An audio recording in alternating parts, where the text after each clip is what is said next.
Hey, what's up? It's Fallen Majin or Majin Yaze, and today we're talking about first episodes. More specifically, the first episode of Psalm 100. When the fictional world is presented in such a way where everything is moving and seems so alive, it can ignite that feeling from discovering fantasy for the first time. And if you're watching this video, you know exactly what I mean. I watched Psalm 100's first episode the day it came out, and it inspired me to read some of the manga and wait until the series finished the first season to make a video on it. I don't very much like how everything after the first episode went because it kind of fell into like a silly misadventure but all is well kind of loop. But I want to talk about the first episode exclusively, which I must say is absolutely stellar.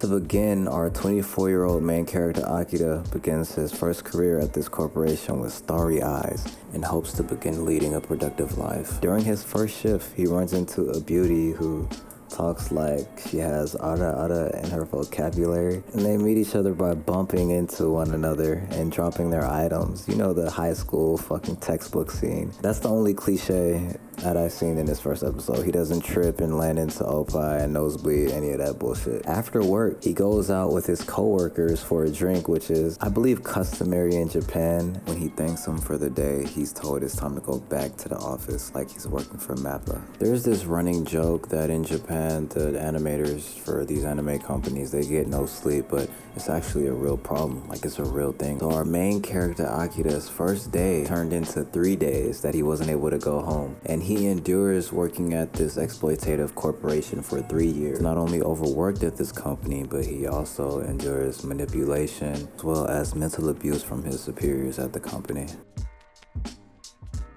At around 11 minutes, he comes to a point of not even understanding who he is anymore, or that he's living. Due to the extreme work conditions he's been going through, he's completely worn out, and the animation encapsulates this by switching to a monochrome color palette to further illustrate how mundane his life is. It's work, work, work, work, rest slightly, if at all, then work, and repeat. After the 3-year period, he wakes up late and sees a notice on his door concerning his late payment for his bike rental. On his way to the landlord to explain it slipped his mind, he is met with the flesh-eating monster, and the blood on the zombie is red, green, and blue. Color choice symbolizes a vibrant change that's happening and will upset his mundane routine. And he then begins to get chased by a horde of flesh-eating zombies. And while being chased, we are met with a beautiful and iconic scene where he's running full speed and met with the realization that the world is going down and this is fucking horrible. Wait, Akira will no longer have to work for the shitty company that he's been working at for the last 3 years, and we're given a taste of vibrant colors everywhere as Akira screams for joy and jumps off a fucking building from the adrenaline and excitement he is filled with. This scene is sort of like a catharsis. It gives anyone who watches it this feeling of freedom and being released from a hellish condition that has been endured for far too long. You know, I used to joke with some friends, like if a zombie apocalypse happened, how I'd be like the only one happy that it's happening, or we never had a actual form of media where a zombie apocalypse happens and they're actually thrilled about it. Like Zombieland, those guys were like fucking around and bullshitting, and no one has actually been ecstatic enough to jump off a fucking building like Akira has, so I kind of like that. Started talking about Akira without doing this.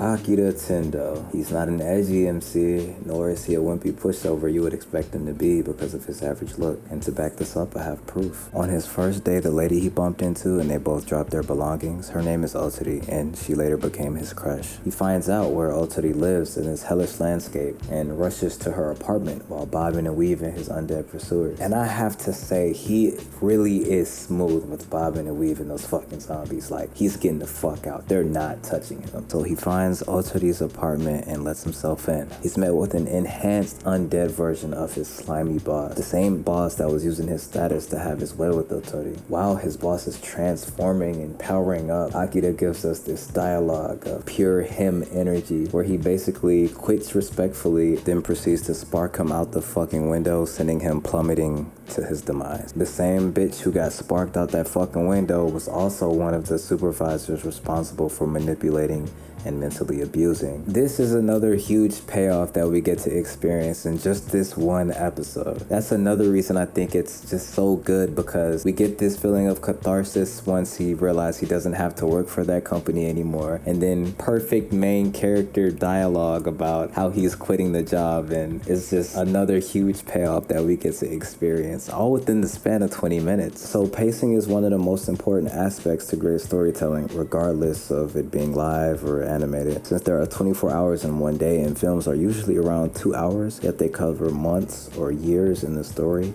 you can see how this is very important. If the pacing is too slow, it'll feel like nothing happened and you become bored. On the contrary, if pacing is too fast, it'll feel as if important elements to the story are being left out. You won't really be able to become immersed, because it's like, what the hell is happening? Who the hell are these characters? You feel no attachment to the story. There's a sweet spot that lies somewhere in between. Fast pacing through mundane events and taking the time to slow down during key events that have an important impact on the story being told is very important, especially for a first episode. The key is to build the world at a constant speed so the viewer doesn't feel like they have missed something important and they don't feel like they are seeing a lot that doesn't matter. This contributes immensely to the second key point. During the 3 years of Akira working for this company, we get met with chaotic transitions, full of supervisors yelling at co-workers, Akira having to stay in the office for extended periods of time to meet quotas, and in general this feeling of needing to meet a non-existent deadline which is barely met, then having to do so immediately. Again, these 3 years is a long time, but it is covered in about 6 minutes in real time.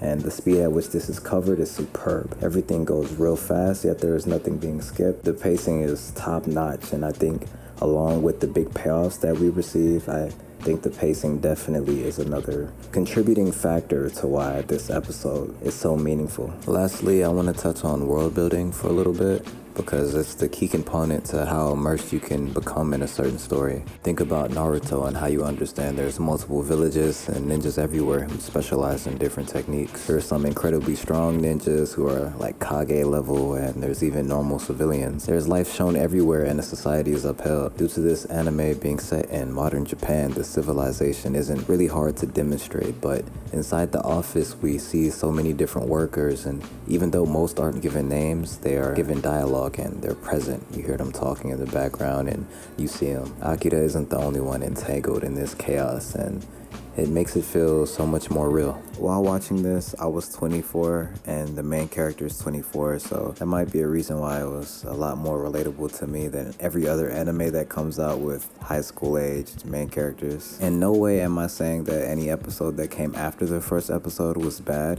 If you like lighthearted comedic journeys, then you'll probably definitely like what comes after the first episode. But I do co-sign that first episode. It was amazing.